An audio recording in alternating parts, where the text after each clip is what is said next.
Okay, so I think this is possibly going to be the best brownie I've ever made. That could also be a lie. I could make a better brownie in the future, and I'm sure I will. So I'm not going to backtrack myself on that statement, but I think this could be a very good brownie. If it's not, I'm sorry. My name's Neyyfun. I'm hungry, and it's 5 p.m. on a Friday night. The only thing I want to eat right now is a brownie. So let's make a brownie. So there's one thing I'm going to want you to do right now, and that is turn on your oven. Even if you're not cooking this brownie recipe right now, turn on your oven, because you're going to appreciate it. This is my oven. It's now on. So basically, I have a very bad oven. The knob doesn't really work. Like, it literally comes off. So yeah, we're going to put it around 200. I mean, I think that's around 180, but I don't trust it. So yeah. Neyyfun's oven is terrible. I also cleaned it the other day. Alright, so that's enough about ovens. Let's go to Bossman, because Bossman has everything I need for brownies. I mean, actually, to be fair, I have a lot of stuff I need. I just need chocolate, which, you know, the corner shop sells it. So let's go buy the chocolate.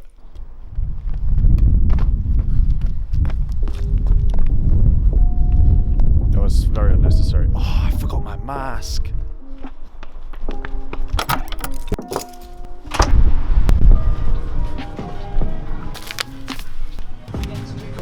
What are you doing? Thank you. Thank you. Have a good day. You're on TikTok. Alright, so I don't know if this guy's gonna be watching the YouTube video, but this geezer here just recognized me from TikTok, which is kind of mad because it's about 30 seconds from my apartment. So, you know, I hope my address don't get baited out, but if it does, you know, send me cool shit. And here's a list of all the ingredients you're gonna need. 185 grams of butter, 200 grams of dark chocolate, 90 grams of plain flour, 50 grams of cocoa powder, 50 grams of white chocolate, 50 grams of milk chocolate, 3 large eggs, and 275 grams of golden caster sugar. That's it. Get it all weighed out, get your mise en place ready, and we're good to go. Now we can start cooking. Just add your butter. Oh my God. Why did they make this look so easy on TV? And your dark chocolate. And we're gonna put this over a light simmering pan of water. Make sure the water isn't touching the bottom of the bowl, as that will burn it. We don't want direct contact, we want the steam to heat this bowl up and melt it. Alright, so let this cool down on the side for around 15 minutes, maybe 30 minutes, anywhere between that time until it's back to sort of room temperature. We can't use this whilst it's still hot, otherwise it's going to start cooking the eggs. Alright, so this is cooled down now, but I've decided I no longer want to film tonight. I'm going to order Wagamamas, because I can. This is just chocolate and butter. We can put it in the fridge, solidify it overnight, and reheat it the exact same way, over a bain-marie. No problems. Everything's weighed out. I'm good to go tomorrow. I'll see you then. This pork ramen is so good. Wagamamas, let's do something. Right, I'm back. We are gonna make these brownies today. So I just went ahead and remelted the butter and chocolate, and I've already started to cool it down now, so we don't have to do that process again. The next step we're gonna do is whisk together the eggs and sugar.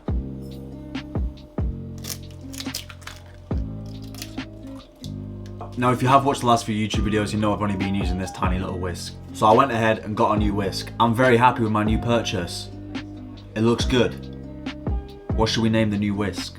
So for the eggs and sugar, we're going to want to whisk it until it's a light, fluffy texture. If you want to use an electric whisk, it'll make it a lot easier. I prefer using a hand whisk, just personal preference, but just make sure you get it nice, light and fluffy. I'll show you at the end. Alright, so some key tips to realize when your egg mix is done is you should be able to draw a figure of 8 and still be able to see the end of the 8 by the time you've connected it before it disappears.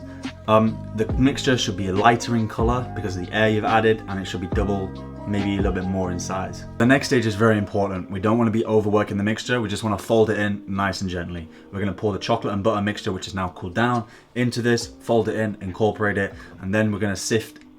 Is it sift? Sieve? I don't know. Let me know. We're going to sieve the flour and the cocoa powder into the mixture, and again fold that back in. I also forgot to mention at the start, we're going to add 1 teaspoon of baking powder as well. I didn't include that in the recipe, but if you're still watching to this point, add it. So you're just going to add that with your dry ingredients as well.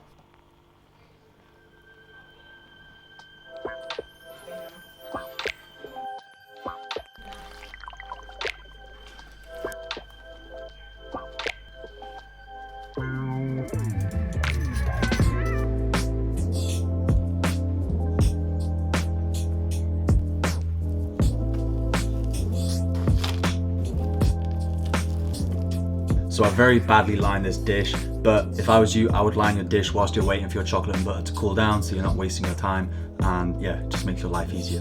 When you're pouring the mixture in, try not to pour from a huge height because you might knock out some of the air.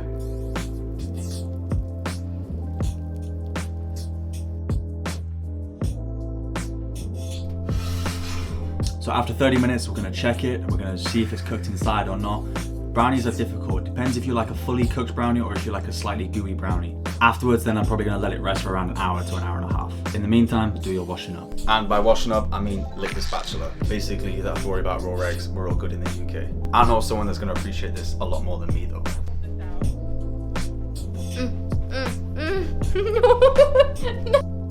Is it good?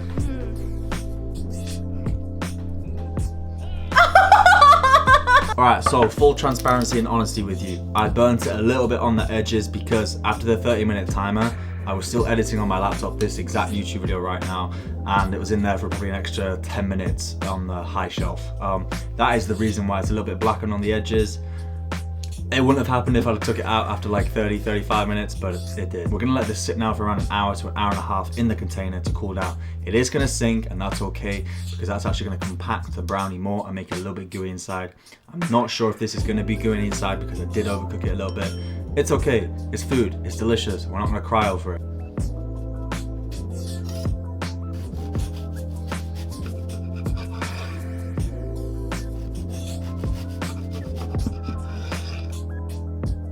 Alright, so the brownie is a little bit overcooked, but I'm kind of surprised. It's not dry in the middle, it is cooked like a cake. There's some little gooey patches where the chocolate pieces were. It's a very delicious brownie.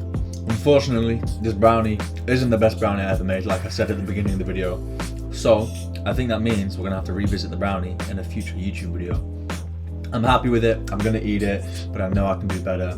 I can't taste the burnt top, and it has left a crunchy top, which is actually kind of delicious. And a crunchy top on the brownie for me is essential.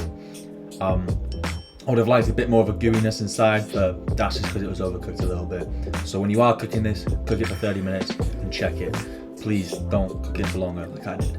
If you like this video, I'd really appreciate it if you could drop a like and a subscribe. It's just gonna help me because I'm trying to reach 10K. I'm trying to get more of my TikTok audience onto here so I can actually teach them. I feel like TikTok's just a little bit restricted in terms of how much I can teach because it's obviously only a minute. So yeah, let your mates know I'm here. I'm making full-length videos.